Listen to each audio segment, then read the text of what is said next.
Have you heard? A new treatment option for feline cytauxzoonosis. One of the scariest tick-borne pathogens is cytauxzoon felis. While cats with cytauxzoonosis have been known to survive the illness with or without specific drug therapy, this disease is generally considered fatal. No antiprotozoal protocol has been successful in altering the course of this disease, but supportive care and treatment with imidacarb dipropionate has become the accepted therapy. Recently, a study was conducted to compare the efficacy of two treatment options, a combination of atovaquone and azithromycin or imidacarb dipropionate alone.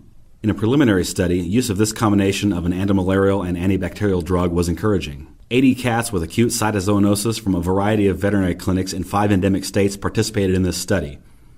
Most of the cats were young adults with outdoor access and presented with vague clinical signs of lethargy and anorexia. After diagnosis, each cat was randomly assigned to one of two treatment groups. One group was treated for 10 days with atovaquone and azithromycin. The second group was pre-treated with subcutaneous atropine and 15 minutes later received an intramuscular injection of imidacarb dipropionate.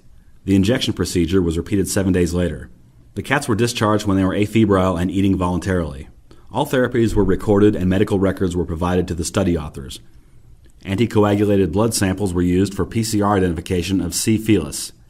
Parasitemia was quantified and the specific pathogens were genotyped. The primary endpoint for each participant was either survival to discharge or death.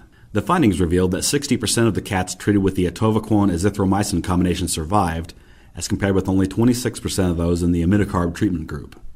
Another interesting finding was that regardless of treatment, cats with lower parasitemia were more likely to survive, as were cats with higher white blood cell counts and lower total bilirubin concentrations. However, the authors of this study cautioned that because of the small study size, these parameters cannot be used as predictors of outcome. The results also showed that the cats were infected with a variety of pathogen genotypes, and several individuals were infected with multiple isolates. The results of this study indicate that treatment with atovaquone and azithromycin improves survival to discharge for cats with acute cytauxzoonosis, although mortality remains high.